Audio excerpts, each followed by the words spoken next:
Prontos. Bora lá, gente. Boa tarde. Boa- É um prazer estar aqui com vocês, viu? Para mim é sempre uma honra falar de educação, falar sobre o ILU, falar sobre esse trabalho que eu represento. Então, é uma felicidade estar aqui nesse diálogo, conhecer vocês, apresentar um pouquinho desse projeto, desse trabalho. Num momento muito crucial, já começando com onde estamos aqui saindo do carnaval no Brasil. E eu costumo falar que as escolas de samba, os blocos afro, os blocos de carnaval, eles são a maior escola de rua que existe nesse mundo. Né? O carnaval ele é o principal evento do Brasil, é um dos principais eventos culturais do mundo, e a instituição que eu represento faz carnaval. Só que a nossa abordagem de pensar carnaval, de fazer carnaval, de se estruturar para o carnaval, é uma abordagem que valoriza sim, a educação, que valoriza a cultura negra, que valoriza as mulheres negras e que, né, olha para esse Brasil, que é onde eu estou, aqui Brasil, São Paulo, principalmente.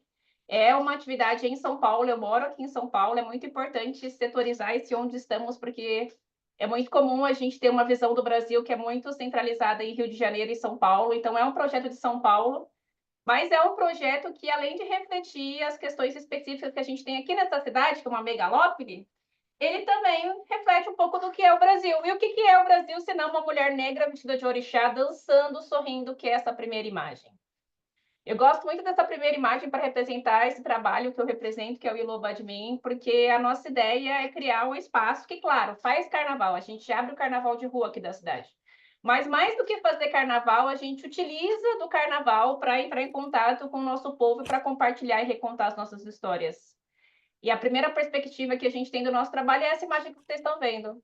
Essa mulher negra que está sorrindo, que está representando Yansan nesse caso, tem um Oxé de Xangô aqui atrás, essa pessoa que está atrás dessa imagem é uma pessoa que virou ancestral na Covid, na nossa cantora Bel Marques. Então, essa primeira imagem já traz os elementos que fazem parte do nosso trabalho. É um trabalho de cultura afro, é um trabalho de ancestralidade, mas, sobretudo, é um trabalho de felicidade e de educação. Então, eu vou apresentar aqui para vocês brevemente, tá? O que é esse trabalho, né? Como ele se setoriza dentro de onde estamos aqui nesse momento de produção cultural do Brasil e como ele pode se conectar muito para a gente pensar o que a gente quer junto. Porque se a gente trabalha com comunidade, com cultura afro, o conceito de coletividade é importante. Então, o que é essa instituição que eu estou falando para vocês? Ilu Badmin é um nome em Yorubá, que significa mãos femininas que tocam tambor para o rei Xangô. Então, a nossa instituição ela nasce como um espaço para que as mulheres toquem. Infelizmente, já que o Danilo estava falando de um encontro internacional, aqui, infelizmente, é uma característica internacional os homens ocuparem esse espaço de produção artística e musical. Seja na roda de samba aqui em São Paulo, na Pedra do Sal, em Salvador, na Amazônia, na comunidade latina, na Europa, nos Estados Unidos. Se vocês forem pensar no último show, no último concerto que vocês foram ver, eu tenho certeza que mais de 70% desse palco, dessa roda, desse lugar, eram lugares com uma presença majoritária dos homens. Então, aqui a gente está falando, claro, que cultura é algo essencial para todo mundo e que educação também, mas a gente está falando de um recorte muito específico, que é por que as nossas mulheres não podem tocar? Cadê a gente ofertando uma experiência musical, uma experiência educativa musical para as nossas meninas, para as nossas crianças, com tambores, com djembês, com alfaias, com flautas, com violões, com violoncelos, independente da característica musical, uma das nossas pautas é a verdadeira educação e a verdadeira oportunidade da gente conseguir exercitar nossa cidadania é tendo acesso à arte. Então, o ILU é esse espaço que existe para que as mulheres toquem, para que as mulheres façam arte. E dentro disso, nosso principal projeto é o Carnaval. A Lei 10.639, essa que o Danilo citou muito bem, é algo muito precursor aqui no Brasil. É uma lei que fez 22 anos e que data da obrigatoriedade do ensino da cultura afro-brasileira nos currículos. Essas fotos que vocês estão vendo são atividades do ILU Badminton dentro de uma universidade, que é a Universidade Federal da Bahia. Então, é claro que a gente entende que o processo educativo é algo que acontece na rua, é algo que acontece no carnaval, é algo que acontece nos ensaios, mas, sobretudo, ele é algo que deve acontecer e deve ocupar os espaços vistos como tradicionais de educação. Então, nós estamos nas universidades, Nós estamos com projetos de cultura negra para a primeira infância em escolas públicas aqui de São Paulo. Nós estamos com atividades educativas no ensino médio, para jovens, para adultos, para idosos. A criação de oportunidades e de espaços de interação entre arte e educação é uma das nossas missões, não importando qual o espaço, mas sempre colocando esse lugar da cultura afro como uma ferramenta, um farol de conhecimento da nossa cultura. Esse aqui, então, já que a gente está falando de espaços oficiais e não oficiais de educação, né? Estou falando da rua, estou falando de carnaval, mas aqui, a cidade de São Paulo, aqui no Brasil, tem um currículo de orientações pedagógicas, né, que foi lançado há poucos anos, e uma das páginas desse currículo tem aqui Lua Badmin, que é essa pessoa que vocês estão vendo aí, caracterizada de Oxum, em uma aula, eu acho que é uma segunda série, aqui, crianças de 6, 7, 8 anos. Então, esse trabalho que eu estou apresentando para vocês já é um trabalho em execução. É claro que a gente está num momento de reflexão muito grande sobre os impactos da lei, mas a gente não pode deixar de reconhecer que a gente, sim, conseguiu espaço e valorização através de um artifício jurídico. Então, acho que o primeiro lugar onde estamos, tentando manter os nossos direitos conquistados. E é um direito conquistado que ele vem do lugar da educação, mas ele impacta no trabalho cultural, porque a gente quer estar nas escolas não só fazendo parte do currículo, não só fazendo um show, não só entendendo a arte como um evento, mas entendendo o processo artístico como um processo educacional, que acontece desde as orientações pedagógicas oficiais da cidade, com a presença do nosso trabalho, até sim a realização de atividades para diversos públicos. Tudo bem até aí, gente? Ó, tô falando rapidinho porque o Will é muita coisa, viu? A minha tarefa é sempre uma só: convencer vocês a vir no carnaval aqui em São Paulo ver isso aqui. Olha, não é uma tarefa fácil, eu tô competindo com o Rio de Janeiro, com Recife, com Olinda, mas tem aqui uma coisa especial em São Paulo. Porque esse núcleo, esse grupo, essa instituição nasce há 20 anos atrás, então o ILU já abre o Carnaval de Rua de São Paulo há 20 anos. E é uma instituição criada por, curioso, 4 mulheres. 4 mulheres que ainda fazem parte do trabalho, que mostram que sim, esse processo educacional e de criação artística ele tem a ver com a valorização das notas mais velhas. Já falando de educação e de pedagogia afro, né, esse é um dos pilares. Onde estamos? Estamos aqui em um lugar de valorização das mulheres mais velhas, das nossas griots, na prática, reverenciando elas. Toda vez que eu apresento a instituição, eu falo o nome das 4, Beth Belli, Juliei Miranda, Adriana Aragão, Nega Duda, porque pensar num espaço de valorização da cultura afro é pensar num espaço de valorização da pedagogia de vivência e da forma que a gente tem de fazer formação todos os dias com as nossas mais velhas. Então, é uma instituição de mulheres, é uma instituição de mulheres mais velhas, e a nossa missão é fazer com que o nosso trabalho consiga ser difundido e, principalmente, que seja um trabalho que fortaleça as mulheres negras e a cultura negra. Então, essa é a missão do Iloba de Mim, uma instituição aqui de São Paulo que todo dia pensa como os nossos projetos podem fortalecer as mulheres negras e a cultura negra. A gente tem uma missão, tem uma visão e tem valores como outra qualquer instituição. A nossa visão já aqui no O que Queremos Juntos, o que a gente quer? A gente não almeja um futuro que a cultura... não é nada para depois, é o agora, né? Já que a nossa perspectiva de tempo é algo circular, não é o amanhã nem o ontem, é o hoje, o amanhã e o ontem, tudo junto. Mas a nossa visão é ser agora um exemplo de espaço em que a cultura negra e as mulheres negras hoje já são um exemplo para o amanhã. E Lua Badmin. Essa é a visão da nossa instituição. Que o nosso hoje seja o espelho para o nosso amanhã. Não é o sonho, não é só o sonho de um espaço de criação, de educação, de vivência que seja embasado em outros valores. É a realização desse espaço hoje. E isso é muito bom porque já quebra com os argumentos de que o que a gente está falando são sonhos, são impossibilidades. Eu acho que uma das coisas mais maravilhosas que a cultura afro tem para colaborar, e principalmente a cultura afro-brasileira, é essa perspectiva de que a gente não quer deixar a vivência da alegria para amanhã. Por isso que o carnaval é a nossa principal festa, que é a vivência desse momento como um ato político muito importante de constituição do que a gente quer ser e onde a gente quer viver. Os nossos valores são valores também embasados na cultura afro-brasileira. Nesse caso, É uma elaboração de uma professora chamada Zoilda Loreto Trindade, foi uma professora da UFRJ, do Rio de Janeiro, aqui no Brasil, e uma professora que conseguiu organizar, através de um material educativo, 11 valores afro-brasileiros, 11 conceitos chaves para a gente pensar como que a gente traz essa valorização cultural para a prática. Então, como o meu planejamento estratégico é influenciado pela memória? Como que a minha vivência pedagógica é totalmente influenciada pela noção de religiosidade, se eu quero embasar na cultura afro-brasileira? Como a ludicidade, o axé e a oralidade vão estar presentes em todas as experiências e vivências e atividades da nossa instituição. Então, é muito engraçado porque às vezes a gente tem muita dificuldade de trazer para a prática essa vivência de reflexão sobre os nossos valores e a nossa atuação, e a professora Zoilda oferece essa ideia dessa mandala circular com valores que servem de base de farol para a gente pensar em como a gente faz o nosso trabalho. Então, não é só fazer carnaval, não é só fazer carnaval com mulheres, não é só fazer carnaval sobre a cultura afro. É fazer isso de uma maneira que os nossos ingredientes estejam alinhados com as nossas perspectivas. Então, claro, é uma perspectiva filosófica de educação, baseada na reflexão sobre os valores que são importantes para a gente, como a gente traz isso para a nossa prática. Então, nosso trabalho aqui no ILU, que eu acho que tem tudo a ver com a proposta desse evento, né, que é essa reflexão sobre educação, porque para a gente, nessas duas fotos, é a mesma pessoa, é a Mafalda Pequenino, é uma atriz aqui de São Paulo.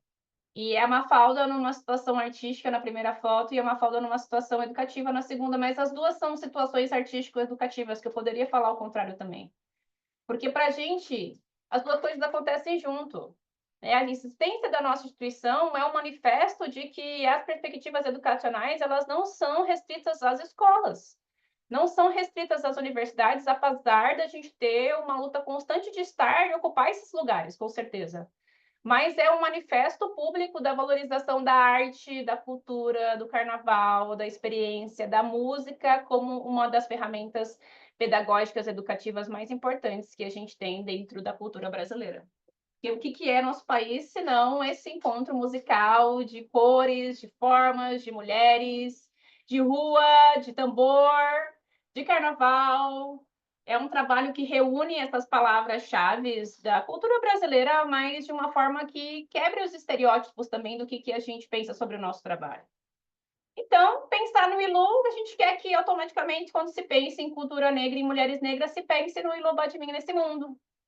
Porque a gente está dentro desse contexto de que o Brasil é um país muito negro, mas toda vez que a gente apresenta essa instituição, eu apresento os mesmos dados. A gente, infelizmente, eu acho que isso é uma coisa que a gente coletivamente vai apresentar desse lugar de onde estamos e para onde a gente quer ir, que é essa necessidade de se falar sobre raça, necessidade de se falar sobre geografia, a necessidade de se falar como a gente tem dados que apontam e como, na verdade, toda situação é uma oportunidade de compartilhar as nossas perspectivas educativas do porquê é importante se valorizar a cultura afro-brasileira. E nesse caso é importante porque simplesmente o Brasil é um país negro. E a nossa cultura acaba sendo um espelho fundamental para a gente entender a nossa Constituição. E além de ser um país negro, é um país de desigualdade extrema e visível, mas nós também estamos nesse esforço educativo de fazer a nossa população olhar para as nossas mazelas. Então, é o país que as vítimas de mortalidade materna são maioria mulheres negras, e é o país que os idosos são maiorias brancos. Então, é um país o quê?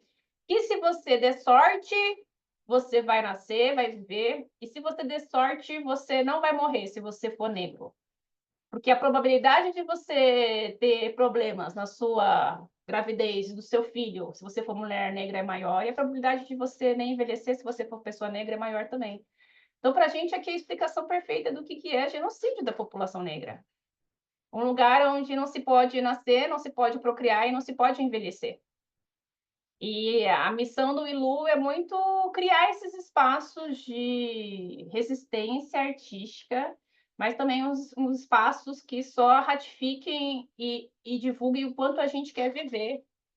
E falar de educação é falar de longevidade, né? Qual o sentido da gente se aprimorar constantemente, de investir em situações coletivas de compartilhamento de conhecimento, se a gente não quiser viver, viver muito e viver bem? Só que, infelizmente, a realidade aqui do país é um país que a taxa de homicídio das mulheres negras sobe e das mulheres brancas cai. É um país em que as mulheres negras, que nunca acessaram determinados tipos de procedimentos médicos, a porcentagem é muito maior do que as mulheres brancas. Então, é um país que tem um recorte de desigualdade social, racial, de gênero muito grande. E a gente entende que essa instituição pode ser, ó, essa visão, missão que mostra que é possível fazer diferente já agora.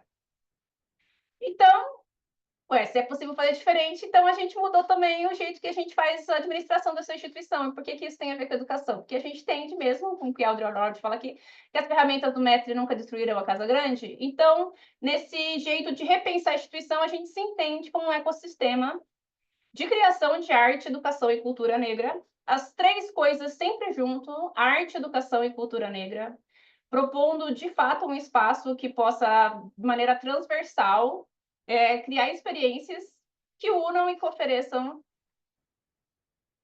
um contato e uma interlocução com essas três áreas. Então, o ILU tem um modelo de gerenciamento afrocentrado também. Então, não é só o que a gente faz, nem só o que a gente ou só o que a gente conta, o que a gente compartilha. A gente entende que lugar estamos. Estamos aqui no Brasil, um lugar com discrepância de gênero imensa, e que o dado de 2019, se você fosse uma mulher negra em lugares, em cargos de gerenciamento, no Brasil seria 1%. Então, 1% de todos os cargos de gerenciamento aqui nesse país negro, que eu comecei mostrando o mapa lá, que tem que falar que o país é negro, 1% é ocupado por mulheres negras, que é 25, 26% da população.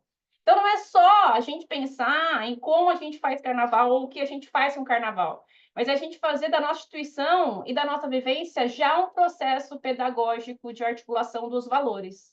Então, aqui é um espaço que a gente se organiza em rede, que a gente atua em rede, porque a coletividade é um valor afro-brasileiro. Então, estar aqui com vocês, compartilhando um pouco dessa experiência, é parte da atuação e de atividades que o ILO oferece. E dentro dessa visão da gente mesmo, a gente se entende como esse ecossistema. A nossa instituição é o centro desse ecossistema. E tudo o que acontece na nossa instituição gira ao redor da própria instituição. Então, é uma metáfora que, claro, se relaciona com o afrofuturismo, mas que possibilita para a gente, né, uma referência da natureza para pensar em como a gente faz o nosso trabalho. Nesse caso aqui, uma orbitação. Respeitando que cada planeta tem o seu tempo de orbitação, a sua velocidade, assim como as pessoas. Então, é uma imagem que oferece um lugar humanizado de trabalho para as pessoas. Isso também, compartilhar sobre isso também é uma ferramenta educativa muito importante para o ILU. Porque falar de cultura negra, falar de educação é falar de repensar as relações de trabalho e repensar a maneira com que a gente faz arte, compartilha nossas perspectivas. Então, a gente está pensando nessa maneira circular de orbitação dentro do nosso trabalho. E, resumindo, é um projeto que faz, é uma instituição que faz projetos de educação, arte, cultura negra, tudo junto.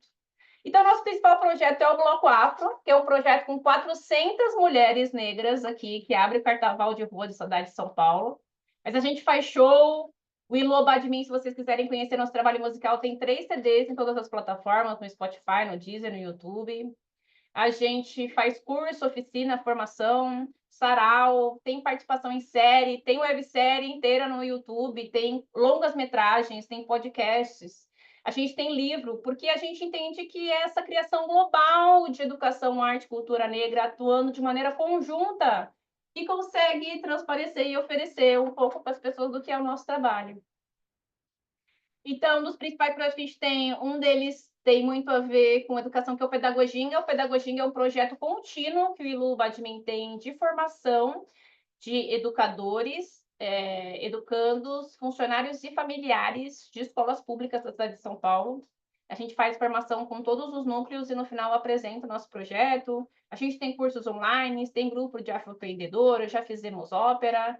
Esse principal projeto que eu estou falando para vocês é um projeto que, através, claro, da facilitação jurídica, que a lei propõe para a gente de colocar o nosso trabalho dentro da escola. Então, imagina que a gente trabalha com orixá, e levamos orixá para a escola de educação infantil, jovens e adultos, trabalhamos a cultura, os itãs, os xirê, como uma maneira de estabelecer uma relação cultural e artística com esse conteúdo. E essa imagem aqui eu gosto muito, porque ela já representa o que eu estou dizendo, que existe esse lugar sim. É claro que a gente sabe, né, que as escolas podem ser um lugar de muita intolerância, mas a cultura, a arte, a música oferece esse espaço de relacionamento com essas crianças sorrindo, abraçando e Yansan aqui, no caso, que é uma das atividades que a gente realizou. Estou finalizando. Danilo, quanto tempo eu tenho? Tá, estou seguindo, então. Tudo isso para falar da nossa instituição e aqui para falar do principal projeto. Então, o ILU, ele não é um bloco afro, ele tem um bloco afro. O ILU Badmin é uma instituição que, entre todos esses projetos que eu estou falando para vocês, que integram educação, arte e cultura, tem um bloco afro, que é o bloco que abre o carnaval de rua aqui da cidade, há 20 anos. E é o nosso principal projeto. São 6 meses de ensaio. Então, imaginem que a nossa escola é a rua. Durante 6 meses, a gente oferece oficinas gratuitas para mais de 450 pessoas na rua. E a gente forma essas pessoas durante 6 meses, essa formação para abrir o carnaval de rua lá em fevereiro. Então, é um projeto que começa em agosto e termina lá em fevereiro com o carnaval. Então, é a própria dimensão que o carnaval não é a realização de 2 dias. O carnaval é todo um processo que acontece aqui nos bairros, nas comunidades, nas favelas, principalmente no carnaval tradicional de escola de samba, mas acontece também nos blocos carnavalescos aqui do Brasil e aqui de São Paulo. E nessa nossa escola, que é a própria rua, todas as nossas oficinas acontecem na rua, e durante 6 meses a gente reúne essas 400 pessoas para apresentar o universo de um instrumento, para dançar, para cantar. A pessoa pode escolher o que ela quer fazer. E a gente continua essa historiografia que aqui eu estou mostrando para vocês um registro de 89, da nossa mestra, Beth Belli. Então, a nossa mestra, 36 anos, já estava na rua fazendo carnaval. Então, é uma instituição que tem 20 anos, mas já que também estabelecendo uma conexão do onde estamos e para onde vamos, a gente está em continuidade, né? Em continuidade de uma luta, de uma pesquisa e de uma perspectiva que, né, nossos passos vêm de longe, então é importante sempre sancofar, sempre começar com o passado. Então, a gente tem essa perspectiva de uma história já em continuidade, de muito tempo, mas com a intenção e com a missão de viver, de existir no mínimo 200 anos. Então, o nosso planejamento estratégico ele é feito para 200 anos, não é para 20. Porque a gente entende que um trabalho que queira existir, que queira revolucionar, que queira fazer parte da identidade, é um trabalho a longo prazo. A Irmandade da Boa Morte em Cachoeira existe há 202 anos. Então, esse é o nosso objetivo. 202 anos de quê? De aulas de percussão, de dança, de pernaltas, de canto, de 4 instrumentos para essas 400 pessoas. E a cada ano escolhendo como enredo ou uma mulher negra ou um tema da cultura negra e da cultura afro aqui no Brasil. Então, a gente já fez carnaval sobre Carolina Maria de Jesus, a escritora, sobre a artista Raquel Trindade, sobre a musicista Alessi Brandão, um carnaval de Lia de Itamaracá, essa foto foi Lia de Itamaracá que esteve no cortejo do Ilu, já tivemos com o Conceição Evaristo, que está lendo o nosso manifesto aqui no Teatro Municipal, fizemos um cortejo sobre a família Franco e a Marielle Franco. Em 2023, o nosso título foi Sueli Carneiro. Então, imagine que para fazer um carnaval de Sueli Carneiro, que é uma filósofa brasileira, a gente passou 6 meses estudando o que é a obra de uma filósofa. E ainda tem gente que ousa afirmar que o carnaval não é uma escola. Que outro lugar que se propõe que 400 pessoas se encontrem regularmente para estudar a obra de uma filósofa negra e que produzam arte e cultura sobre isso, compartilhando essa criação com a população. É o próprio Carnaval, a melhor instituição brasileira existente. Nesse ano, a gente fez um carnaval para uma das fundadoras, que é a Jurlei Miranda. Foi um carnaval de fazer uma homenagem para uma mulher negra mais velha, olha como é um espaço que a gente valoriza nossos griots. E ela representando todas as outras mulheres negras artistas importantes que não tiveram reconhecimento aqui no território brasileiro. A gente sempre gosta de trazer aqui 2 exemplos de músicas do Ilô Badmin e que como são músicas que sempre falam da conexão, né, com as raízes, com as referências afro e afro-brasileiras e a importância de se enaltecer essas figuras, de conhecer as nossas histórias, de conhecer a nossa cultura e fazer disso uma ferramenta para que a gente consiga avançar nas nossas pautas. Então, essa aqui é Negro Mar, é uma que eu gosto muito, como assim, de um reino distante eu vim, Nigéria, Congo, Benim, dentro de um porão escuro atravessei o negro oceano sem fim, tudo que eu tinha eu deixei, em Porto Novo embarquei, 7 voltas na árvore do esquecimento eu dei. Mas guardei na alma a minha bagagem, memórias de força e coragem, palavra, oração, ancestrais, tambores, sabores e cores demais. Uma tal riqueza nunca se viu, toda essa beleza veio de navio, a África negra foi recriada no Brasil. A intenção do ILU é fazer com que a cultura negra, com que a cultura afro seja uma referência para a gente, mas não só para a gente, né? Mas que seja um elemento fundamental da nossa reflexão como povo, né? Como a nossa cultura é rica. Para finalizar aqui, para tentar convencer. Então, o que acontece aqui na abertura do Carnaval de Rua? Uma grande ópera, um grande espetáculo com pernalta, com grupo de dança, com uma bateria. Assim, ver a saída, os cortejos do ILU da instituição, eu posso garantir para vocês que é uma experiência transformadora e inesquecível. A gente sai com 40 pessoas dançando, representando alguns orixás, outros afoxés e forças da natureza, mas é importante que vocês saibam que o Ilu é um trabalho de carnaval que começa com xirê dos orixás, aqui uma saudação. Né? A cultura é um trabalho fundamentado de matriz africana do candomblé, de nação Nagô, aqui no Brasil. A gente saiu quase 20 pernas de pau, artistas de perna de pau que fazem parte dessa ópera, desse cortejo, inclusive com pirofagia. A gente tem um coro de vozes de 10 pessoas cantando, a gente tem uma bateria de quase 400 pessoas, todas mulheres negras divididas entre agogôs, chequerês, djembês e alfaias. E que nesse cortejo aí de sexta-feira, quando abre o Carnaval de Rua, são quase 50 mil pessoas vendo o resultado desse processo pedagógico de 6 meses.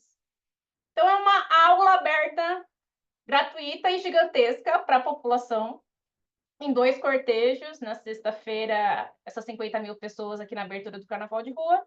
E no domingo, a gente faz o cortejo aqui de bairro, nas ruas da Barra Funda, com 15 mil pessoas, aqui tem um público muito mais familiar.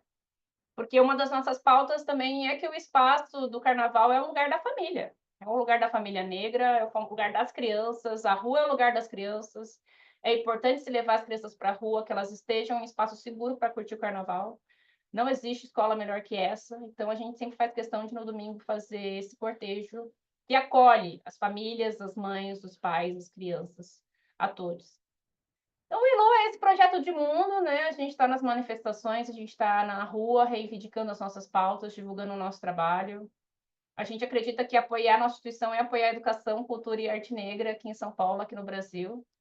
E que o carnaval é essa tática de penetração coletiva para a gente falar de mulher negra, de cultura, de arte e de política, mas sobretudo de educação.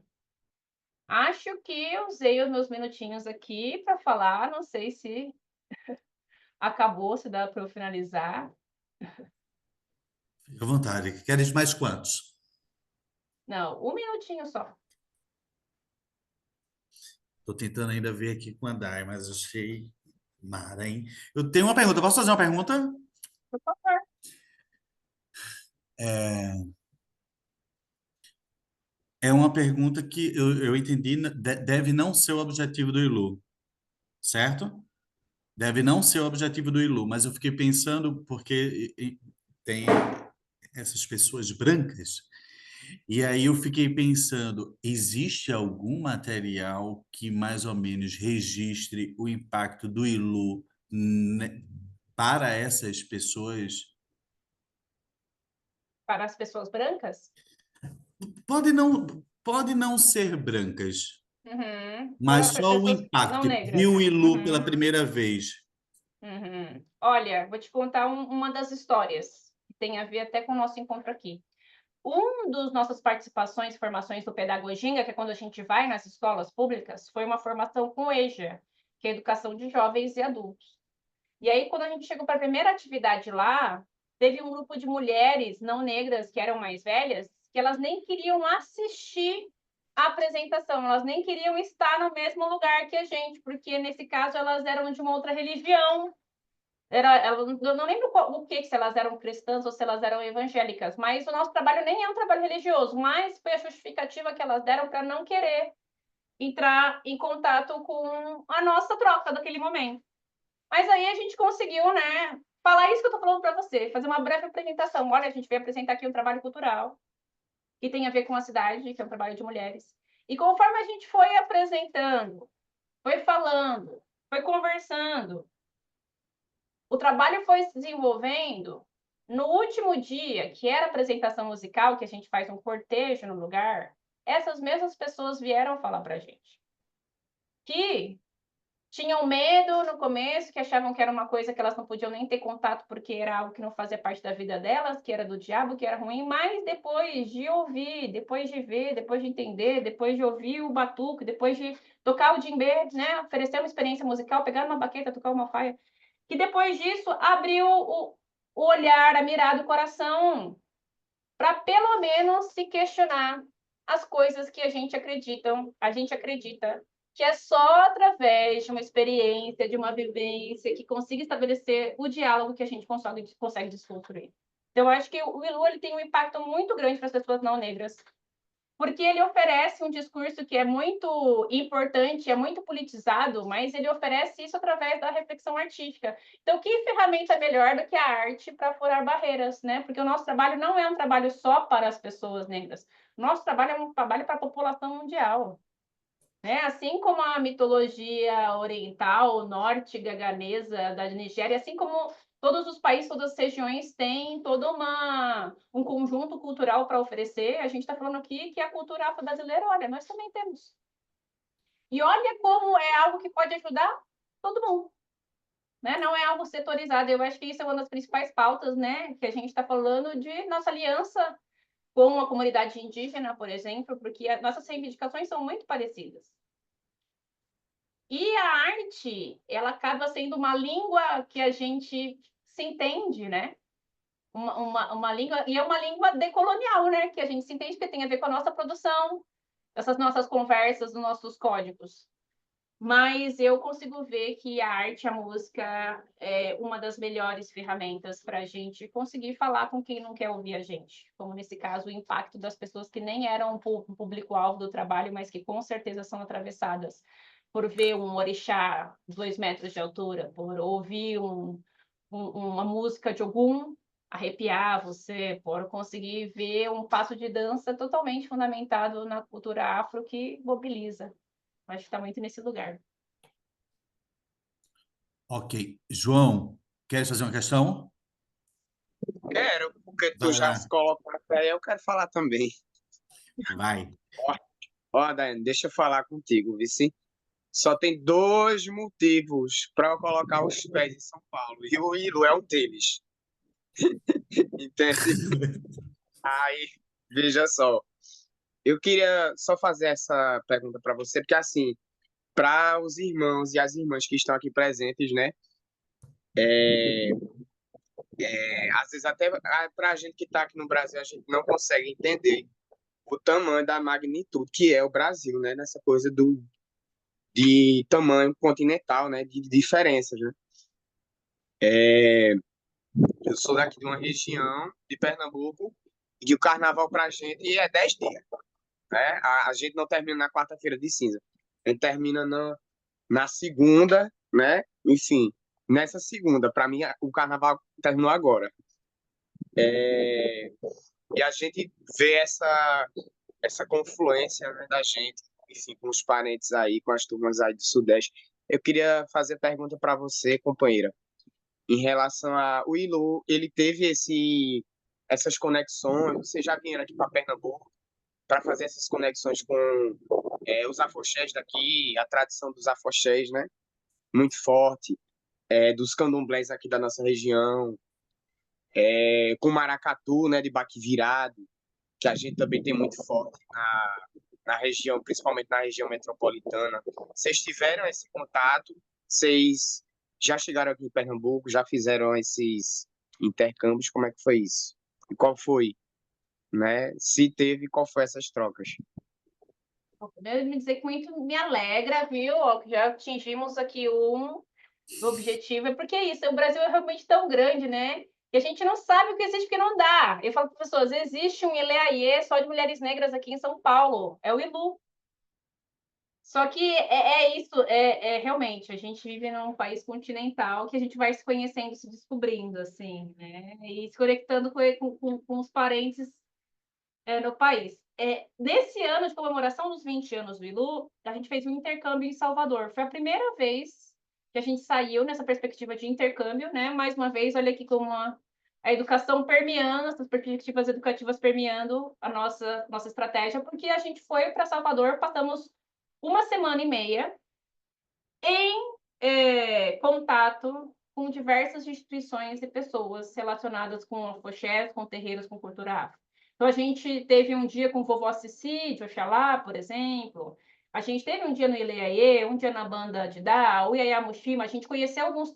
Fomos no a sede Tolu, né, que é o terreiro fundador do Ileaie, conhecer a história de Mãe Hilda, principalmente dessas mulheres negras. Então, a gente já está nesse lugar de pesquisa, né? Que vê a viagem como pesquisa artística. A gente ainda não esteve em Pernambuco, mas com certeza está na lista. Assim, porque falar também de cultura afro, já sabendo que a gente está em São Paulo, é fazer referência à região Nordeste do Brasil. E a gente entende como instituição paulistana isso. E falar de cultura afro, é claro que São Paulo é um lugar extremamente negro, em porcentagem mais negro, mais que a Bahia, em números absolutos, na verdade, mais que Salvador, mas falar de cultura afro é falar do Nordeste, então a gente está nessa afro-referência também, de buscar na Bahia, de buscar em Alagoas, sabe? O mestre Irã esteve com a gente aqui recentemente, então sempre está em diálogo com essa região que é um lugar, né, que conseguiu abraçar e preservar a cultura de uma maneira tradicional, de maneira muito mais eficiente em alguns casos do que São Paulo e Rio de Janeiro. É importante a gente reconhecer isso. Olha, E aí, eu tenho mais uma São pergunta. Tipo assim, Paulo é nordestina, negra e indígena, né? Não tem pra onde correr. Totalmente. olha, eu queria fazer só mais outra pergunta antes de passar para o João. Pedagoginga já arrasa, né? Pedagoginga já arrasa. Eu fiquei pensando na questão das escolas e depois de ter te escutado, vocês escolhem as escolas ou a secretaria que manda vocês para as escolas, digamos assim? Não, a gente escolhe as escolas, porque Ok. antes de fazer o trabalho, a gente manda um kit de preparação. Geralmente são escolas que a comunidade pedagógica que está fazendo a gestão é uma comunidade aberta a fazer a nossa formação, porque a gente não faz só com estudantes, a gente não faz, se recusa. Tem que ser com estudantes, com os professores e com a equipe gestora. Porque senão fica muito no lugar de que a formação é só para quem tem menos de 18 anos, como se nós, adultos, também não precisássemos de formação também. Então, é sempre algo casado. E isso faz a necessidade de que seja uma equipe gestora aberta, né? Para passar todos nós juntos por esse processo. Os estudantes, os professores e a equipe gestora, que é fundamental para que faça com que a nossa formação não fique algo de uma semana, de um mês, mas que realmente faça parte da perspectiva educacional daquela unidade. Então, geralmente, a gente escolhe. A gente tem uma procura mais alta do que a gente tem recurso para fazer, e a gente está atrás disso, porque existe uma demanda. Arrasou. Arrasou. Olha, então, Dai, te agradeço imenso. Imenso. Viu? Muito obrigado. Você fica por aqui até o final? Então vamos, João. O negócio é o seguinte, a Dayana, ela não conseguiu baixar também por aplicativo. Tá com muito ódio no coração. Eu disse para ela se acalmar que a gente vê outro momento. Então, que ela possa participar do ciclo em outro momento, que ela também é fundamental. Então passo para João. João quer ajuda aqui, quer que o projeto aqui? Sim, por favor. Tá. E aí você manda em mim na hora do slide, na hora do vídeo, certo? Tranquilo. Pode começar? Vai A lá, gente pode giro. começar. Só mais uma vez perguntando para todo mundo aí que está me ouvindo. Eu tô com o ventilador ligado. Eu falo do Nordeste, mas a gente tem uma região muito quente, tá? Se ele estiver atrapalhando o áudio, vocês me avisem, tá certo? Ok? Antes de começar, a gente vai pedir licença aos nossos ancestrais, tá certo? Para a gente começar essa fala. Se eu tô aqui com o meu maracá na mão, tá? Isso aqui é um instrumento pra gente. Sagrado, isso aqui é muito simples, tá? Bora lá.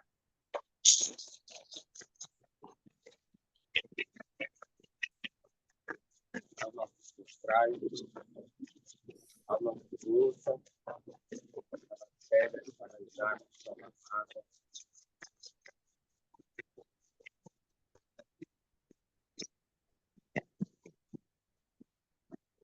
Quem tiver dormindo, acorde. Quem tiver dormindo, acorde. E o relógio já deu hora. Quem tiver dormindo, acorde. Quem tiver dormindo, acorde. E o relógio já deu hora. Não há bravura que não amante. Não há bravura que não amante. Na corrente de Durante. Não há bravura que não amante. Não há bravura que não amante. Na corrente de Durante. Na gaita do meu apito. Na gaita do meu apito. Tem semente de jurema. Tem semente de jurema.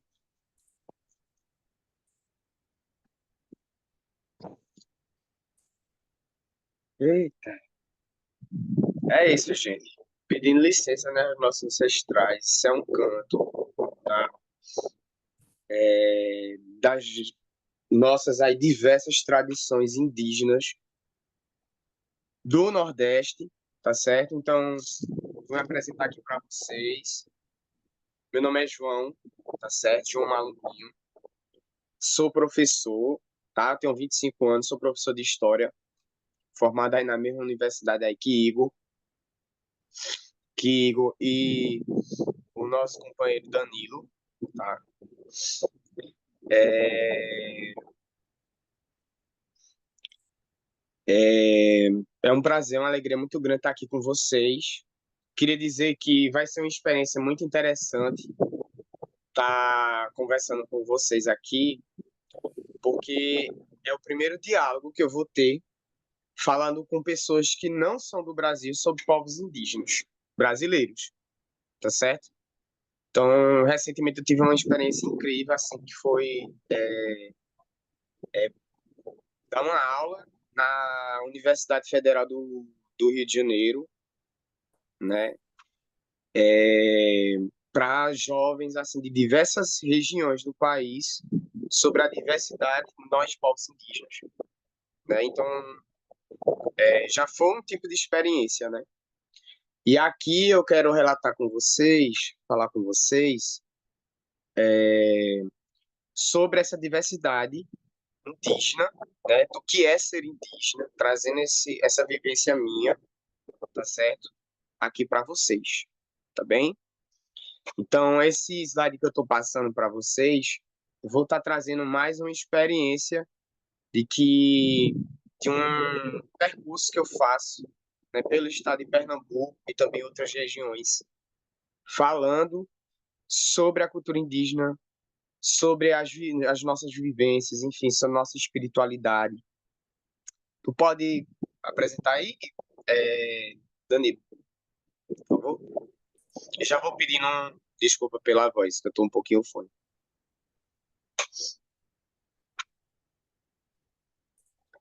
Então, né, gente?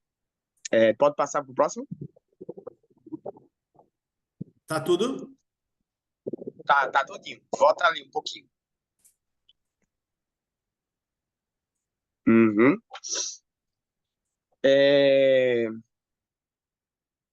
Passa de novo, Danilo, por favor. Desculpa aí. Prontos. Primeiro, né, quando a gente vai falar sobre povos indígenas aqui no Brasil, o pessoal utiliza muito ainda o termo índio, né? Então quando eu vou para a sala de aula, né, eu já trago uma lei que a gente conseguiu aprovar aqui no estado de Pernambuco, né? O estado de Pernambuco fica aqui no nordeste do Brasil e no Brasil inteiro antes a gente tinha esse chamado Dia do Índio, né? E essa é uma palavra muito complicada para a gente, porque é um termo que ele junta a gente, né, numa ideia de que a gente tem uma cultura só, né, nesse processo do racismo mesmo. Nós temos uma cultura única, de que se você pintar a cara com tinta guache, você fizer um cocá é, de cartolina, de papel, você vai estar lá comemorando a gente, né, no dia 19 de abril, né, que seria o Dia do Índio. Então, a gente consegue se organizar aqui, a gente, enquanto juventude, aqui na minha região, a gente elege uma das nossas jovens como deputada estadual, no mandato coletivo de 5 mulheres, a maioria delas negras, né? E essa jovem, ela vem trazendo as pautas do interior para dentro do legislativo, né? Ela como enquanto deputada, nesse mandato coletivo de 5 mulheres. E a gente, enquanto interior, a gente consegue unificar, né, todas as etnias indígenas do nosso estado, que no caso são entre 14 e 15 povos, 15 grupos, né? No estado de Pernambuco a gente tem mais de 100 mil pessoas declaradas indígenas, autodeclaradas indígenas, e a gente conseguiu levar do interior para a nossa capital, dentro da Assembleia Legislativa, pela primeira vez, todas as representações dessas lideranças indígenas, né, dentro da Câmara, né, de decisões ali políticas, tá? Isso ali foi um marco muito importante para a gente, e a gente, dentro desses processos de escuta, a gente criou o Dia Estadual de Luta e Resistência dos Povos Indígenas. E essa mudança, né, dentro da legislação foi muito importante para a gente. Inclusive, foi antes de ser derrubada essa lei, né, do Dia do Índio nacionalmente, né? Então, estadualmente, a gente já conseguiu aprovar essa lei que garantisse, principalmente dentro das salas de aula, fortalecesse esse debate com os professores, né, com a rede estadual de professores, com as redes municipais de professores e com os estudantes. Tá? Então, essa foi uma conquista muito grande para a gente. A gente, toda vez quando está dentro da sala de aula, eu pego e falo, ó, minha gente, não existe mais dia do índio, viu? É dia dos povos indígenas. Então, no começo, a gente trabalha muito com esse termo, né? O que é índio? O que é índio?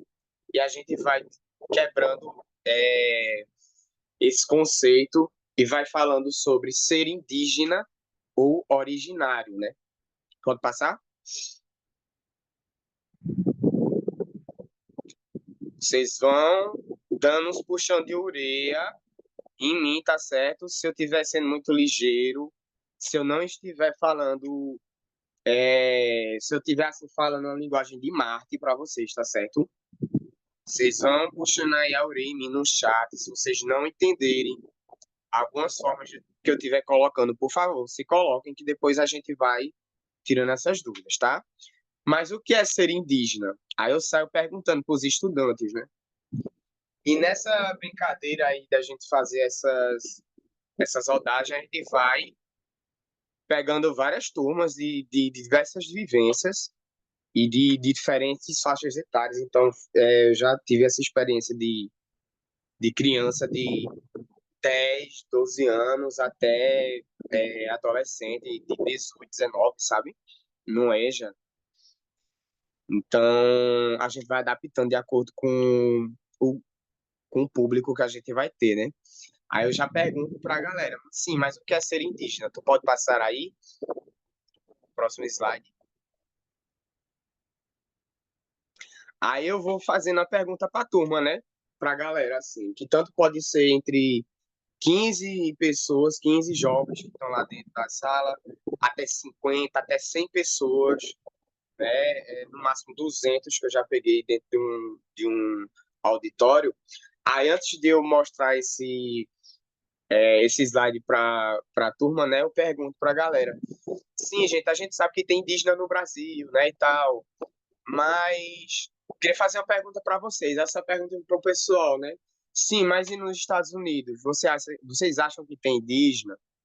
Levanta aí a mão, minha gente. Quem é que tem indígena? Quem é que acha que tem indígena nos Estados Unidos? Aí eu peço para a galera levantar a mão. E agora? Eu quero saber de vocês. Se vocês sabem se tem indígena no Canadá. Vocês acham que tem ou não? Aí eu saio brincando com essas questões com eles, sabe? No Brasil tem indígena, mas em outras regiões tem, para ver se a gente conseguiu chegar nesse objetivo de compreender o termo, né? De um povo que é originário de determinado território. Aí eu vou fazendo essas brincadeiras com a turma para ver se a gente conseguiu chegar nessa compreensão desse conceito, né? Aí eu vou trazendo, a partir dessa interação com a turma, eu vou trazendo uns exemplos de povos indígenas ao redor do mundo. Então, isso aqui é um exemplo do povo Ainu, do Japão. Né? Tu pode passar para o próximo. Volta lá. Acho que pulou muito. Isso. Aí tem um próximo. Aí aqui já vou dando um outro exemplo para a gente ir quebrando algumas ideias, sabe? Por exemplo, o povo Sami, que é um povo indígena que está na Europa. Né? Então, para justamente quebrar essa ideia de que na Europa a gente só vai ter populações brancas, né, consideradas brancas. Então, aí, dentro dessa lógica do povo Sami, eu já vou trazendo também outras populações que vivem na Europa que não são brancas, né, que a gente pode falar também dos povos ciganos, enfim. Mas de povo originário eu trago esse exemplo do povo Sami, né? E vou fazendo uma ligação. Por exemplo, o povo Ainu, que é um povo originário do Japão, né? E o povo Sami, que está ali entre a Suécia, a Noruega, a Finlândia, né? Entre essas regiões, e vou fazendo as conexões de como esses povos foram perseguidos pelo processo de industrialização desses estados-nações, né? Como a cultura deles sofreu um processo de perseguição e tentativas de apagamento, como o racismo ele se desenvolve dentro desse processo também, junto com esses povos. Né? Então, daí eu já vou pegando do internacional, do maior, né, do macro, e vou trazendo para a realidade da gente. Né?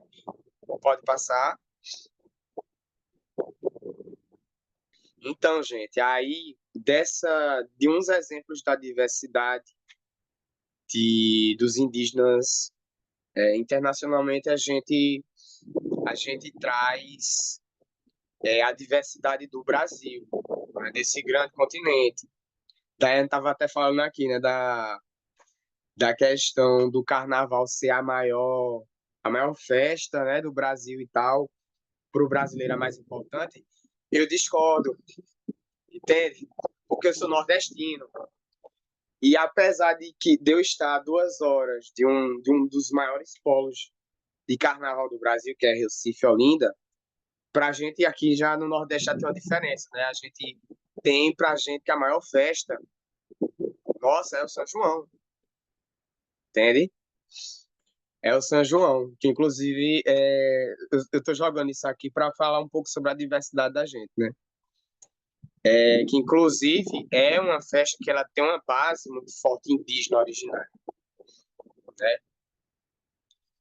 Então, eu queria poder trazer mais exemplos, eu queria que a gente tivesse numa roda, né, olhando cara a cara, que eu pudesse estar com alguns artefatos aqui na mão e cantando e falando assim diretamente com vocês, só para a gente entender um pouco da diversidade da gente, sabe? Mas eu queria dizer que a gente, principalmente aqui no Nordeste, a gente tem uma influência indígena muito forte na nossa cultura, sabe? Até quem não é, até quem está de fora da realidade de uma comunidade originária, né, se sente isso. Tá no que a gente come, tá ainda no que a gente escuta, sabe? Nos nossos ritmos. Então, a gente falar de Brasil, a gente não pode, a momento algum, a gente deixar de falar da diversidade dos povos indígenas. A gente está falando de 305 povos, minha gente. 305 povos. E cada povo tem um universo totalmente diferente, tá? Só da minha vivência, deu aqui em Pernambuco, eu vou fazendo uma conexão. Um e outro é um universo totalmente diferente. Cada um consegue desenvolver uma sacralidade, uma forma de sagrado com a natureza de outras dinâmicas, sabe? Com outras dinâmicas. Então, falando, inclusive, dessa questão da diversidade cultural, né? Uma coisa importante da gente colocar. Ó, Danilo, tu vai dizendo aí meus tempos, vê se vai controlando aí meu tempo. Qualquer coisa tu dá um esculhambo em mim também, tá? Olha, temos 19 minutos. Ah, pois vai dar certo. Esse pontinho aí, volta lá, por favor. Esse pontinho que eu coloquei aí, ó. E nossas cores são tão diversas quanto as cores da Terra, é porque, para nós indígenas, a questão do colorismo, a questão da cor da pele, do fenótipo, não é o que faz a gente ser indígena. Vocês conseguem compreender isso? Porque assim, é o seguinte, reparem aqui, eu quero que vocês agora olhem bem para mim, tá? Eu sou uma pessoa de pele negra para clara, né? Uma pele negra mais clara, tá certo? Eu tô usando um óculos, tá? Tô com como é que eu posso falar? Tô com um colar de cobra coral, que é uma serpente que tem um símbolo, tem uma simbologia sagrada, principalmente pra gente do Nordeste, tá certo? E eu não tenho um fenótipo de indígena, tá? Eu não tenho, que no imaginário da população brasileira, eu não tenho um fenótipo indígena, tá? E eu sou uma pessoa indígena, entende? Então, existem indígenas, principalmente aqui no Nordeste, porque nós somos passados pela história das questões de toda família. Se a gente for perguntar aqui no Nordeste, principalmente no Nordeste, você vai ver histórias de avós, de bisavós, dessas pessoas que não são indígenas, mas que tinham uma familiar mulher indígena dentro da sua família, que foi sequestrada, né, que foi estuprada, que foi obrigada a ser casada com pessoas brancas, com pessoas não indígenas, tá? Então tem essa questão da violência colonial do estupro, né, em que a gente tem essa miscigenação forçada. Também existem outras situações em que, por aquilombamentos, lembrando, né, a gente tá um dos maiores quilombos da história do Brasil, né, que foi o Quilombo dos Palmares.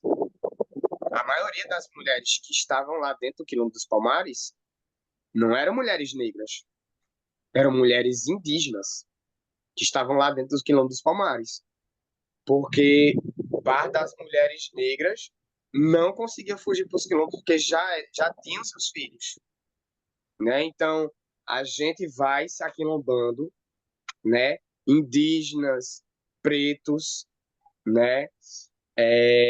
Fugitivos dessa escravização, porque a gente vai passar também um grande período da história do Brasil sendo escravizados. Isso é importante ser dito. Existiu por muito tempo a escravização dos povos indígenas, tá? Em período colonial.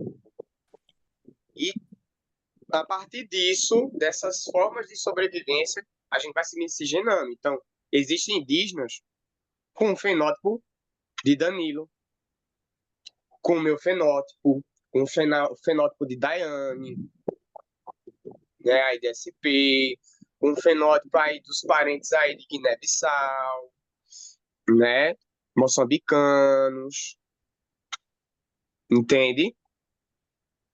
Então, existe indígena, minha gente, loiro, tá? Com cabelo louro, do olho azul.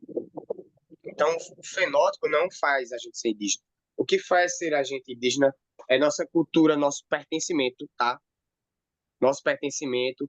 E se nossa comunidade reconhece a gente. Então, são dois pontos principais. É você se reconhecer indígena e sua comunidade reconhecer, tá? Massa, podemos ir aí adiantando. Tá tudo certinho aí, chat. Vão me dizendo. Se eu tô Passo, fazendo muita verborragia, é isso, vão dizendo.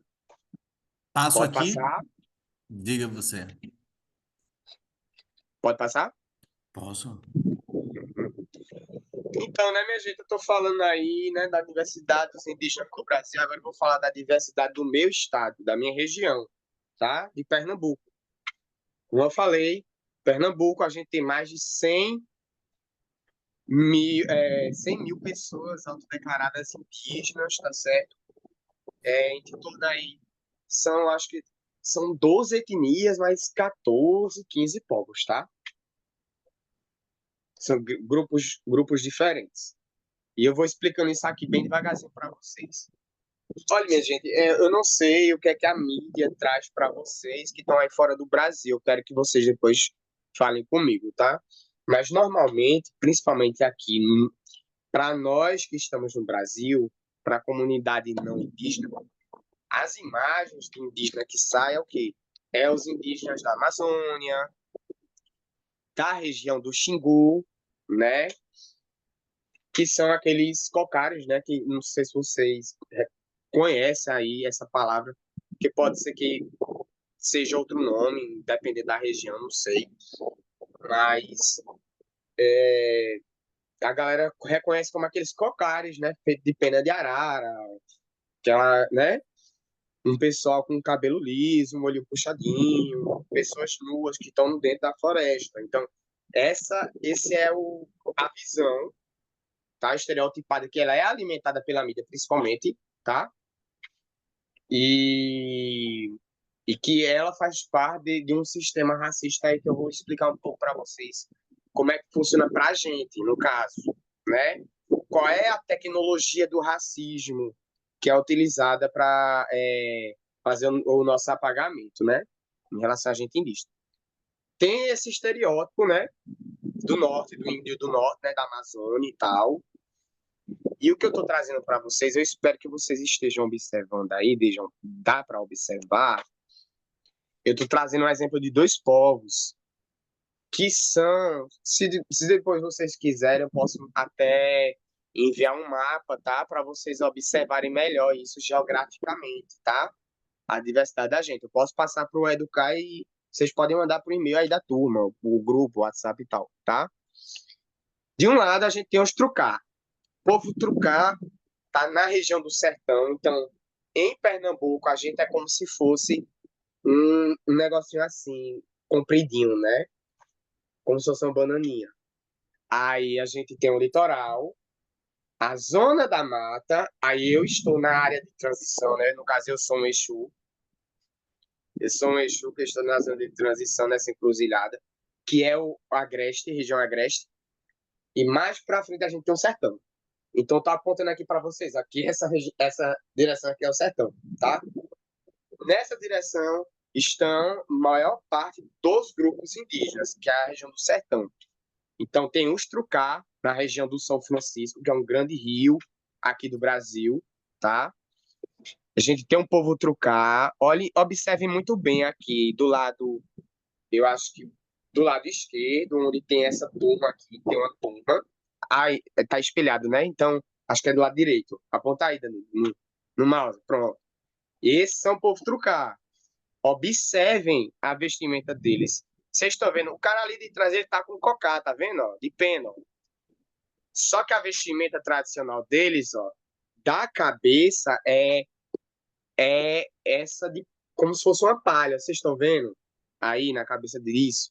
Isso é um material que se chama caruá, tá? Croá, que é o mesmo material dessa outra moça ali do outro povo, que é o do povo Aticum. Povo Aticum, tá? Desse outro lado, que é essa foto aí, preto e branco, tá? E esse tipo de material, né, que é um material feito de uma planta, tá? Da nossa região, tem, minha gente, tem é um registro que tem, né? Isso é registro arqueológico, né, e tal, que isso é uma cultura milenar, tá? De 7, 8 mil anos, quase 10 mil anos aqui das nossas regiões, tá? De povos daqui há mais de 10 mil anos utilizando esse material como um elemento sagrado, tá? Porque a gente utiliza o caruá, o pessoal tá utilizando aí na cabeça, não é por nada não, tá? Porque quando a gente tá balançando isso aqui, ó, esse maracá aqui, ó, quando a gente tá fazendo o ritual, a gente tá fazendo conexões de energias absurdas. Então, a coisa mais poderosa que a gente tem é isso aqui, ó, né? E isso aqui é uma coisa bem universal, né, da gente. Nós, os povos originários, os parentes de África, né, a cultura afro-brasileira, isso aqui é a coisa que a gente tem mais sagrada. Então, a gente utiliza o caruá principalmente para proteger, fazer nossa proteção. Isso em alguns povos, tá? Cada povo, como eu falei, é um universo diferente, é uma cultura diferente. Pode passar?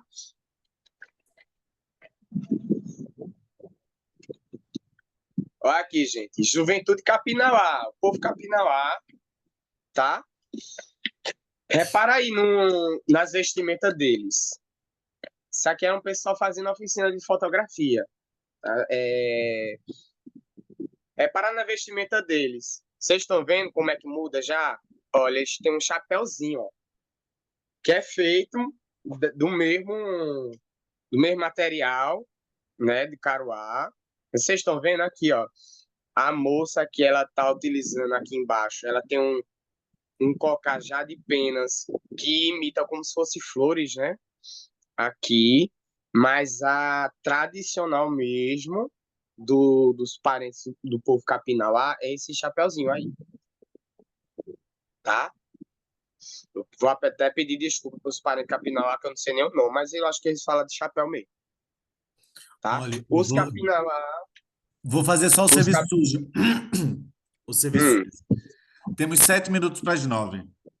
tá, E aí, queria ver se alguém tinha questões para você também, para a gente finalizar todo mundo feliz. Certo? tá. Então vou dar uma adiantada aqui bem ligeira. Vá. Capinauá é um dos povos que está mais próximo da Aí. região. Temos o povo Funiô. Pode adiantar aí.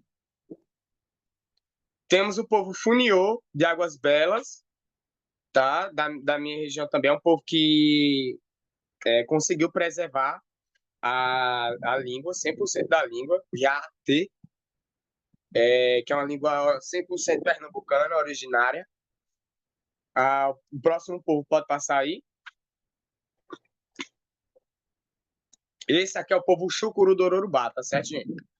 Eles são próximos daqui da minha região, a 2 horas. Enfim, pode passar. Deixa eu ver mais. Isso aqui é umas fotinhas dos estudantes lá na escola, do povo Chucuru. Pode passar aí.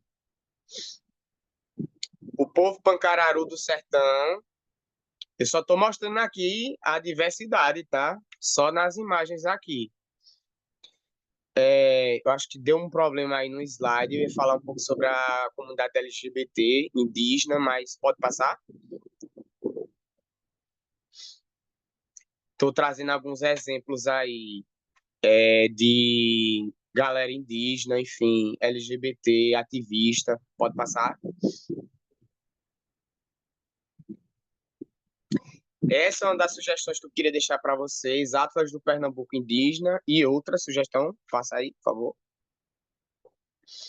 Que é o Kimaica, tá? É um Instagram sobre cultura indígena. Depois vocês podem acessar, dar uma olhadinha. Foi um projeto que eu fui um dos fundadores, tá certo? Aí tu pode passar aí. Aí aqui eu vou falando sobre, né? Terminando sobre a diversidade da gente dentro da sociedade. E é isso. Infelizmente, eu queria ter mais um pouquinho de tempo, mas é babado, viu? Para falar só de Pernambuco é muito tempo.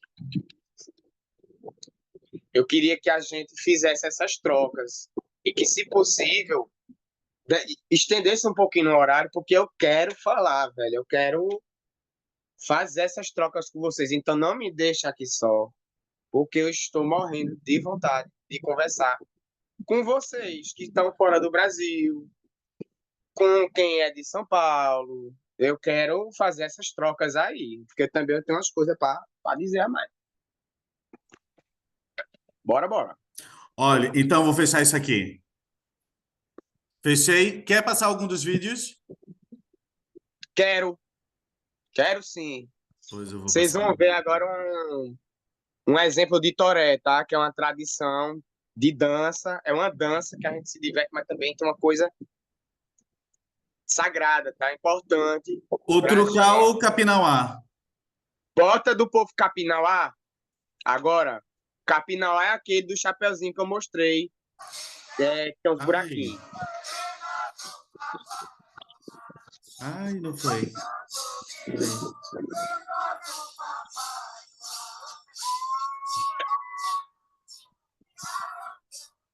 Se tiver problema, tranquilo. Que a gente... Ó, pronto, aí. Deixa eu passar de novo. Tá.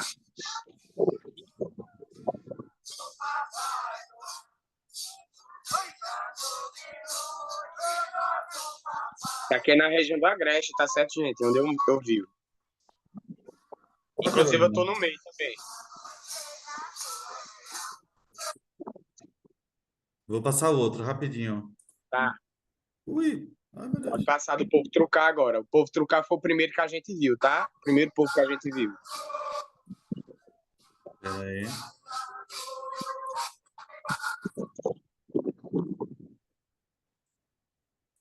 Tô dando meu nome aqui nesse negócio, hein? Será que vai dar agora certo? Pronto.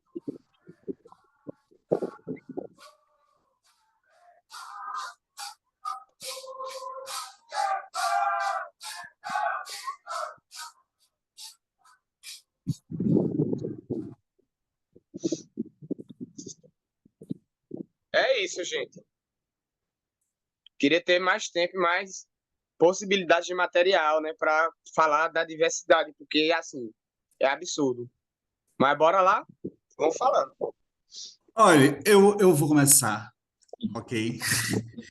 Eu vou começar agradecendo a você, João, por ter vindo, ok? E queria fazer duas questões. Primeiro eu encontrei com Francisco Godoy Vega, que é chileno, com ascendência indígena, e no seu livro até ele não faz nenhuma questão quanto à questão do indígena. Ele até usa é porque eu acredito que seja uma coisa também muito zuca, muito brasileira. Ele usa índio-descendente, né? Ele não usa, não muda para indígena, mantém o índio, tá, talvez pelo espanhol e tudo mais, e segue no índio-descendente, certo? Afrodescendente, índio-descendente e segue. Então, talvez pode ser que a gente tenha aí a continuidade de um abismo entre Brasil e não gosto da América Latina, a Biayala, tudo bem, né? E pode ser que o abismo continue. Isso é uma coisa. Não só em relação à nomenclatura, índio e indígena, certo? A outra questão é quando você traz essa questão do fenótipo, do ser indígena e tudo mais, nesta altura do campeonato, eu fico pensando como é que a gente pode fazer para que saiamos, talvez. Eu não vou falar de você, certo? Não vou falar de você. Vou falar Aham. de nós, né? Como é que a gente pode gerar uma confluência entre indígena e negritudes, digamos assim, sem cair nessa casca de banana das hierarquias de ver qual é o grupo mais forte, qual é o grupo mais poderoso, qual é o grupo que sofreu mais, qual é o grupo que não sei o quê, né? Como é que a gente pode sair disso e, de fato, buscar essas confluências? Porque, por exemplo, vou dar um exemplo de grandes, né? Grandes coisas. A única grande coisa que chama a atenção ainda da escola e dos conteúdos do manual é o bendito do Holocausto, né? E aí a Uhum. galera não consegue ter a mesma sensibilidade ou consciência para redimensionar aquilo na escravatura e muito Uhum. menos no genocídio indígena, né? Então, como é que a gente poderia avançar todo mundo junto sem a gente se perder?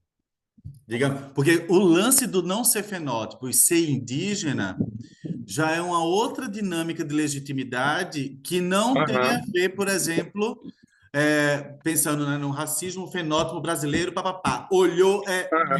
não é, não é. Tipo, ninguém nem quer falar com você, Uhum. né? Então, Hum. como é que a gente poderia? Não sei.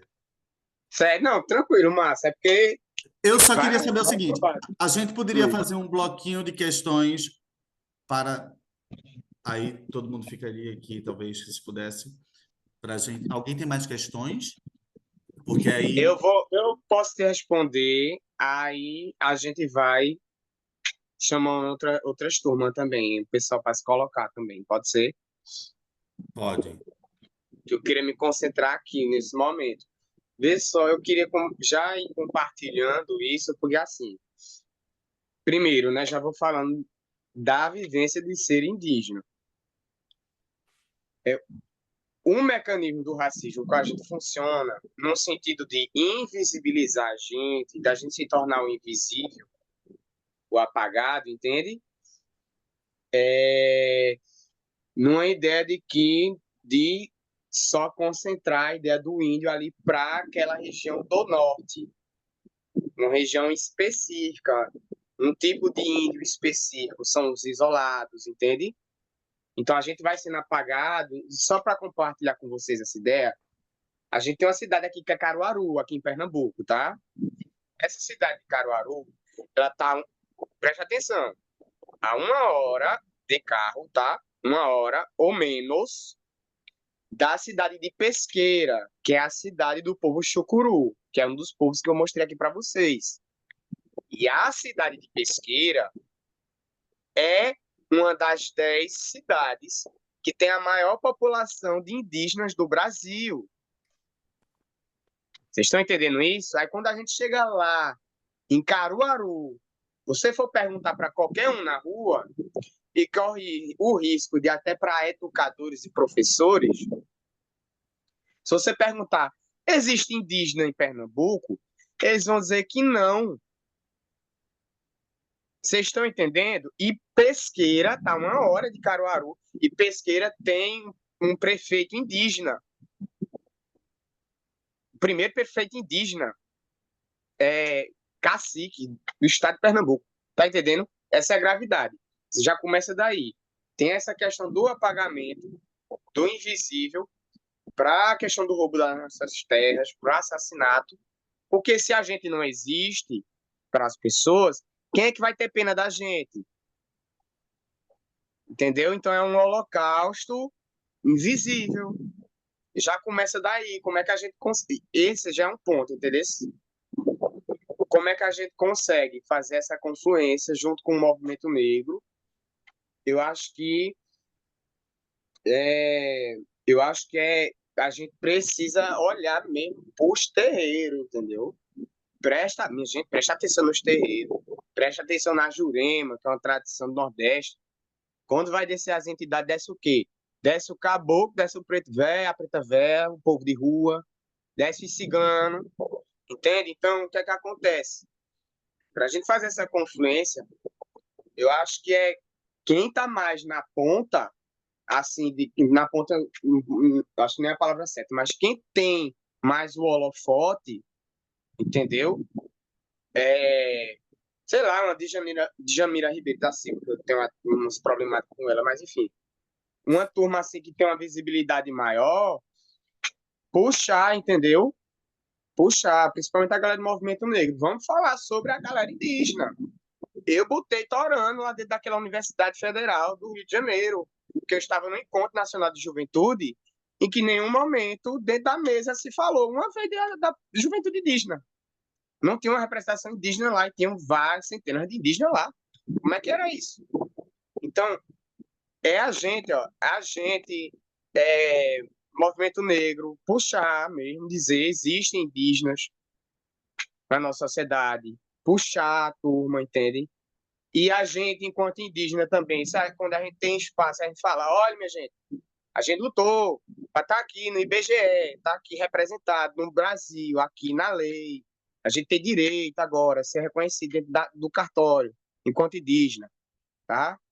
Bora puxar também aí o movimento do povo cigano, porque é isso, entendeu? É essa questão, é a gente aproveitar o espaço que a gente invadiu mesmo e conquistou para a gente puxar os outros, entendeu? Se eu tô falando aqui do povo cigano porque eu sei, porque se a gente invisibilizar, se tem esse holocausto invisível que a gente que é indígena, eu sei que com cigano é pior, minha gente. Eu tô falando aqui a realidade do Brasil, tá? Não sei de outras questões, né? Eu sei que o povo cigano é o pior. Então, é a gente entender. É a gente entender qual é as dinâmicas, como as tecnologias do racismo trabalham em determinados grupos e a gente, a partir de entender que, da mesma maneira que a tecnologia do racismo não funciona, funciona diferente para a comunidade negra entender que funciona também diferente para a comunidade indígena, entendeu? Para a gente fazer essas trocas, eu acho que é isso. Você falou em relação a essas diferenças, né, de termos e tal, do companheiro do parente chileno, né? Eu não tenho conhecimento de como é que é a dinâmica do movimento indígena internacional, tá? Eu sei que o movimento indígena brasileiro, e sem sombra de dúvidas, ele, junto com o Movimento Sem Terra, o MST, é um dos maiores movimentos organizados do Brasil, sabe? Que tá o tempo todo puxando, sempre havendo diálogos entre lideranças, entre diferentes organizações. Recentemente, a gente, no Ceará, aqui no Nordeste, a gente teve um encontro promovido pelo Ministério dos Povos Indígenas para debater junto com a juventude indígena LGBT, tá? Então foi um encontro LGBT no interior, né, indígena, entende?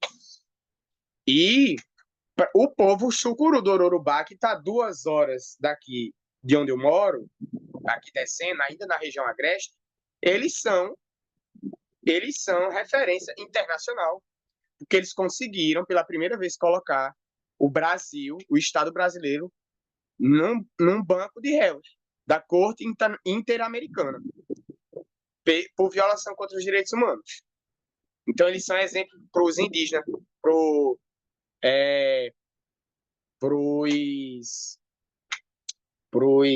ai meu Deus, que saiu aqui da mente agora, pros Mapuche, né, pros Aymara, são exemplo para outros parentes também ali, por exemplo, estou dando só um exemplo, né, que você trouxe a questão do Chile, mas eles são exemplo de como a gente tem que utilizar esses mecanismos jurídicos do colonizador para a gente subverter também essas questões. Eu gosto muito de Hugo Chávez, porque ele fazia essa coisa de brincar com as instituições, né, e quebrando com algumas dinâmicas coloniais e liberais ali dentro do Estado, através do próprio Estado, né? Fazendo uma antropofagia assim. Eu gosto dessas coisas, de jogar essas armadilhas.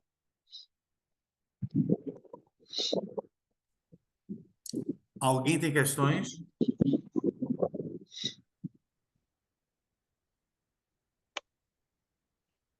Tem que ter.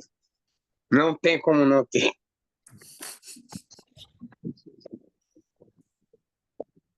Ninguém? É isso?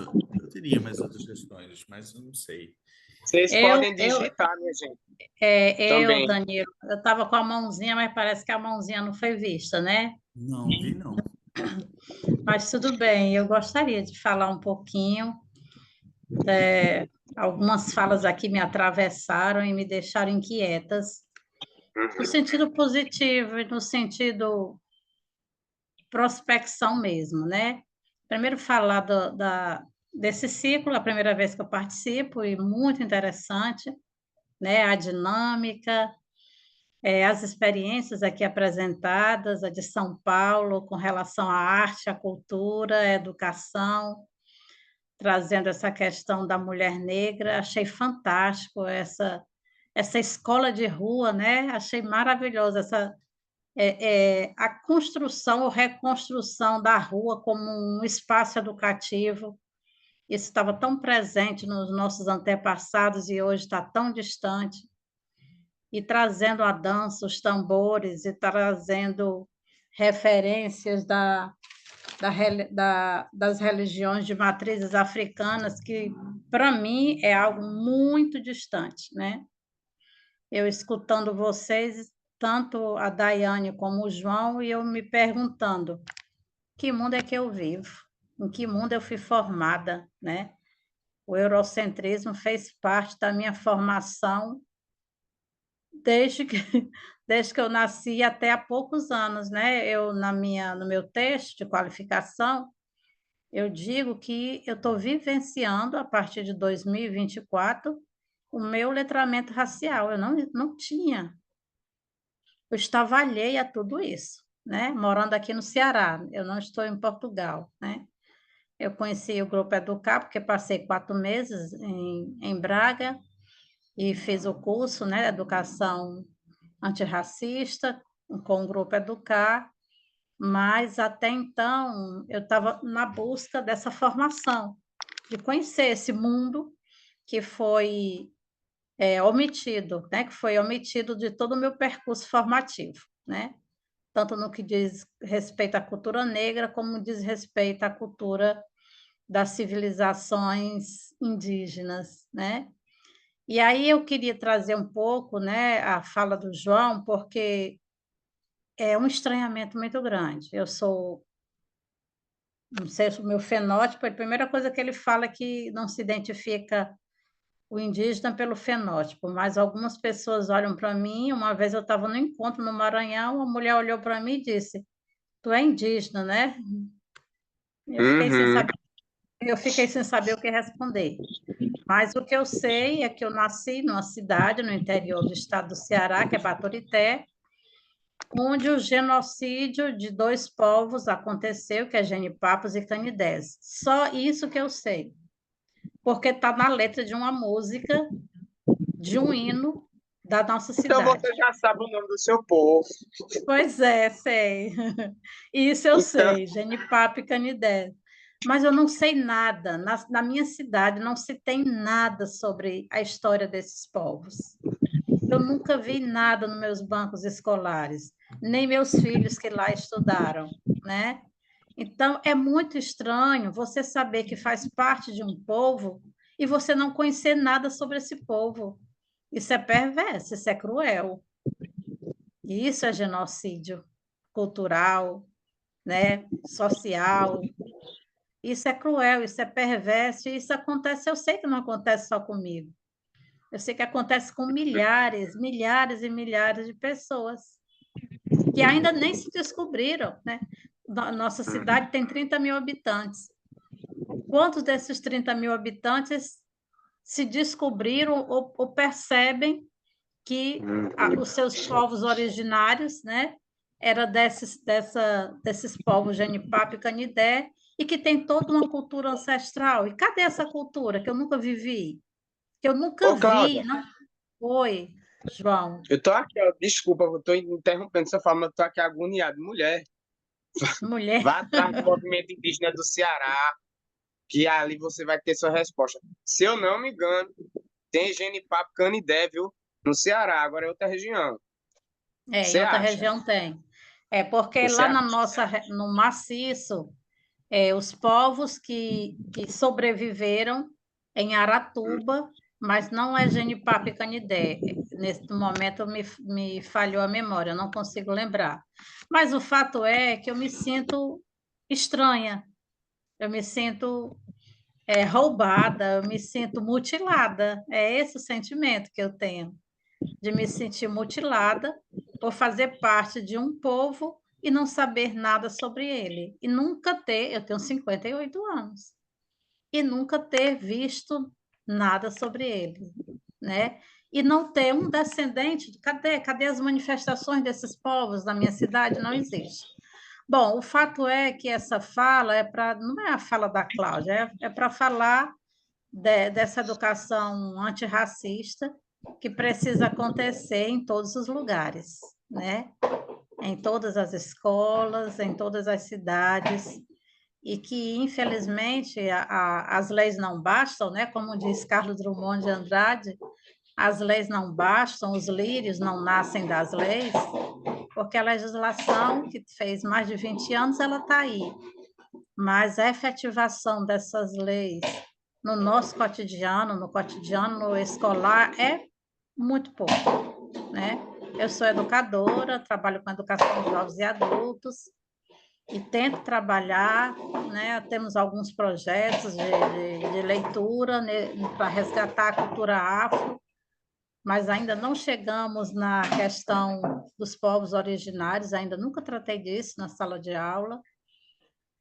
Mas eu acho que é para ontem, urge, né? A gente expandir isso e garantir direitos de identidade. É a minha identidade que eu estou aqui reivindicando, né? Quem sou eu? Eu não sei quem sou eu.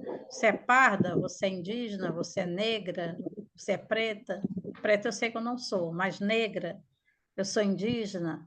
Agora, o que eu sei também é que na comunidade que eu estou estudando, que é uma comunidade quilombola, realmente lá existe uma presença muito forte do negro e do indígena, né? Algumas descobertas, alguns estudos já mostram essa confluência do negro com o indígena, e aí você traz esse elemento do Quilombo de Palmares, que é maior número de mulheres eram indígenas, né? Isso também acontece aqui, nessa comunidade que eu estou trabalhando, que eu estou estudando, que é o meu objeto de pesquisa. Mas é um pouco isso, né? Louvar essa tarde, as experiências. Queria muito viver momentos de formação aí com o grupo da Daiane, com o Ilu. Ilu, o quê? Pronto. Ocupada em mim. Tão bom que essa instituição também pudesse chegar no Ceará com a formação híbrida ou virtual, porque a carência é muito grande mesmo. O Ilu Nós precisa de somos. um avião. Sim. Em todos os E eu cantos, amo né? arte, a mudança, fiquei muito apaixonada pela experiência de vocês. Era um pouco isso, é talvez um desabafo, né, meu? Cláudia, que massa, Cláudia. Dialogue com o movimento indígena do seu estado, tá? Você, os povos indígenas que estiverem mais próximos da sua região, dialoguem, mesmo não sendo o que está na letra da sua cidade. Genipapo Canindé, vá vivenciar isso, tá? Vá vivenciar as comunidades do seu território. Converse com eles, pergunte se a turma está aberta para receber uma visita. Você pode dialogar, tá? A gente do Nordeste, a gente sofreu uma diáspora gigante, tá? Porque assim, Já que você entrou aí nesse assunto aí de Palmares, tá? Os povos indígenas tanto fortaleceram Palmares, como também foram a destruição de Palmares, tá? Porque os colonizadores só conseguiram derrotar Palmares que eles têm uma centena de indígenas flecheiros ali, entendeu? Uma das maiores ferramentas da colonização, do porquê os colonizadores conseguiram fundar São Vicente, né? Fundar Pernambuco, foi pelo apoio das lideranças e das tropas indígenas, tá? A gente precisa ter essa noção, né? Porque surge muito dessa coisa da história da destruição do colonizador e da força do poder do colonizador. Colonizador nenhum, meu irmão. Colonizador nenhum.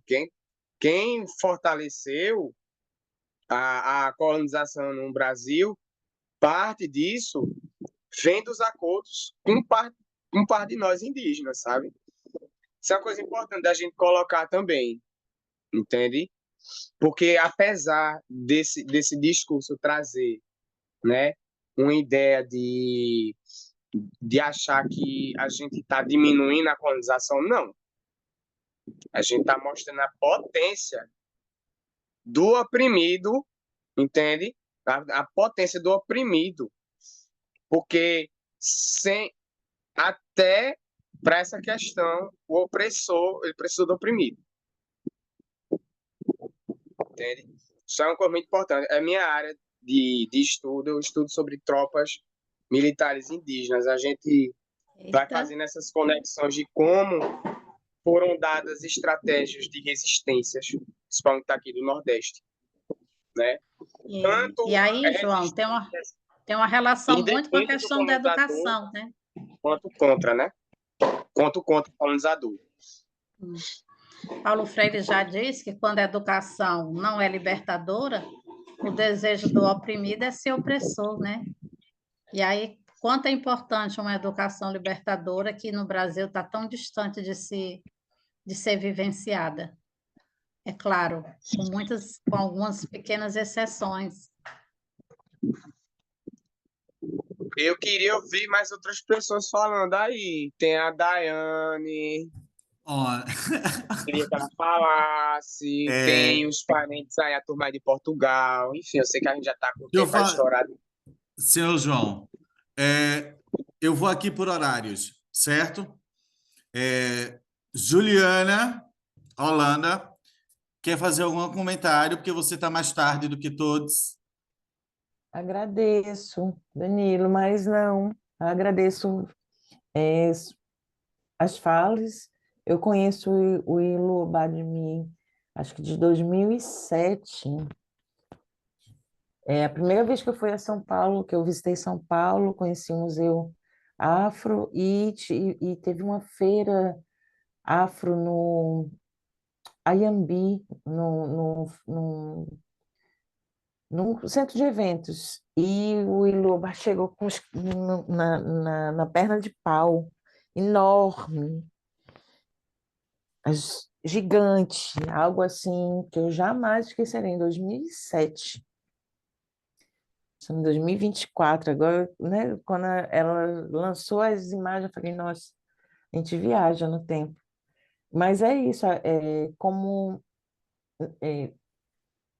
a Lei 10.639 é importante para trazer a rua, né, para o chão da sala de aula, e as comunidades indígenas, né, é isso, é só agradecer, porque é muito aprendizado mesmo. Aqui são 22 e 24, é 1 hora, mas tá tranquilo, eu estou muito feliz em poder estar aqui. Olha, a gente também está treinando aí, é o primeiro dia de 3 semanas, a gente vai se encontrar bastante. Quem está aqui pode aparecer de novo, né? Isso também é fundamental. A gente pode. Eu estou fazendo umas partilhas de e-mail para todo mundo também ver seus e-mails, os e-mails de todo mundo. Isso propositalmente para quem quiser entrar em contato com alguém, mandar e-mail para a gente não ser aqui uma prestação e acabou. A gente permitir que esses encontros eles vão acontecendo. Ju, Um cheiro para ti e para Valentino. Teste com som. Obrigada, obrigada. E parabéns para ele. Para nós, 4 aninhos. Nada danado. Obrigada. Até quarta. Beijo. Assuntu e Ivanilson querem fazer algum comentário? Estão de boa? Não, apenas agradecer pela experiência. Até quarta. Massa. Aparece aí depois nos outros Uhum. dias, se tu quiseres, tá bom? E a Assuntu também. Não sei se ela está nas instruções. Fique à vontade. É isso? Então podemos encerrar? Tem outra. Oi. Não ia falar, não? Estou sem som. Efraim. Ok. Então, gente, já são. Faltam. A gente já passou 26 minutos, ok? Atropelos do primeiro dia. Queria agradecer de coração, muito de coração, a Dayana. Não conseguiu entrar aqui. Ela também é fundamental. Tem uma fala muito importante que eu acho que todo mundo deveria escutar. Está numa luta de política de cotas trans, né? Não só ela, mas todo o movimento, a ANTRA e tudo. E tem feito um trabalho incrível sobre escola e realidade LGBT, principalmente esses outros corpos dissidentes.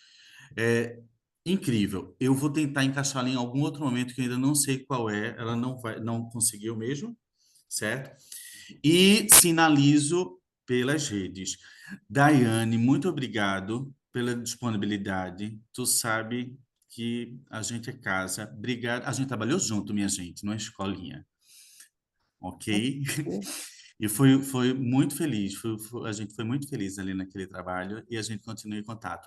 Joãozinho, você foi o último que eu conheci o ano passado, mas está valendo na mesma, ok?